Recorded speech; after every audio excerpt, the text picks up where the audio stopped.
betrayal blindness that term was coined by Jennifer Freyd, who is the founder of betrayal trauma theory.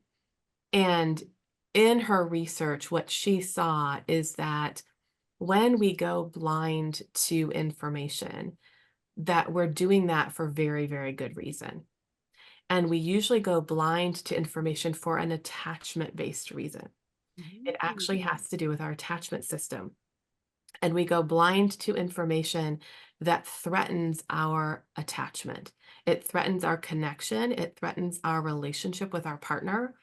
And when it threatens our relationship, that feels overwhelming and it feels scary. And so we will hold information out of our conscious awareness so that we can keep the relationship intact. So to me, I really like the term because it has that, it helps us understand why we're doing it, that it's relational in nature at the core, and that it is about being in a state of fear and overwhelm about what it will mean for our relationship. And we go unconscious. So we hold the information outside of our awareness. So what I talk to my partners about with betrayal blindness is what we want to do is we want to gently, very gently, bring the information back into our awareness. And then we're going to sit with the feelings, and it's going to bring up fear, and it's going to bring up terror sometimes. It's going to bring up it's big feelings. We're not doing that because we feel mildly uncomfortable. You know, we're doing it because it's really scary for us. And so I think just acknowledging that and validating that, and that this is actually a normal thing that happens to people. This is actually how you are wired. It has to do with how your attachment system is wired. This is a normal coping strategy that betrayed partners experience. And then we want to think about, does it serve us well, and how do we work with it? But I want it to be super normalized for people, so that because I don't want it to feel pathologizing at all. And also for everybody to understand that it isn't just about overwhelm, but it's also about the relational piece. It's the fear of what's happening in the relationship.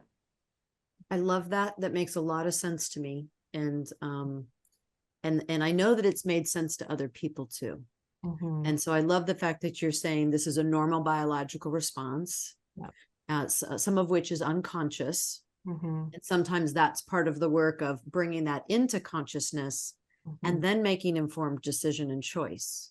Yes. Because I can see those receipts and saying they may be what I think they are, but I'm choosing in a conscious way to not interact, which is different. So thank you for taking a moment and sharing and getting a little more detailed with that.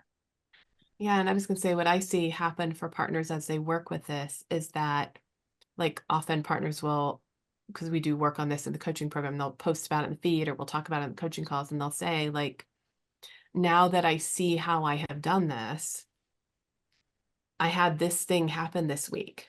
And in the past, I would have talked myself out of it, told myself it wasn't a big deal, somehow hidden it from myself. And instead, I did this. I wrote it down. I'm really holding myself to try to stay in reality. It's really scary for me. I'm processing the feelings around it. So once they understand it, they can start to do something different, which is very empowering for them. Right. And empowerment is one of the key components of trauma healing. Yeah. I would also imagine that this is what kids do in really challenging situations. A parent's an alcoholic or not coming home, and it's just I can't really take this all in. I can't look at this as what it really is. So, I'm gonna just, I don't know, contextualize it somehow, or ignore it, or pretend it didn't happen. So I would think that partners doing this could have such a powerful way of doing it now as an adult in this attachment-based relationship, but then potentially be able to go back in time if they wanted to other traumas that they've had. And same thing, was that real, or was that my imagination? What was that? Or really any trauma that they had. Yeah, and I think if you had a history of significant childhood trauma, I mean, again, the research on betrayal blindness was done with children originally Oh, because it wow. was it was that dilemma of I have to maintain my relationship with my primary caregiver. I'm 100% dependent on them. So then therefore I have to let myself not know about the things that are dangerous here. So I think if you have a history of childhood trauma, you're often going to have learned betrayal blindness very young because of the system you're in, and then maybe be more likely to also cope with it that way as an adult. So there's pieces to look at, depending on your story. As we're kind of wrapping up here a little bit, Michelle, I'm curious if there was one thing about betrayal binds and your attachment model that you want partners to walk away with, and one thing you want addicts to walk away with, and it Mhm. might be the same thing or it might be different. What would you want them to take away from our conversation today? I always feel like the one thing that I really, really want people to know is that healing is possible. Woohoo. And I think that often,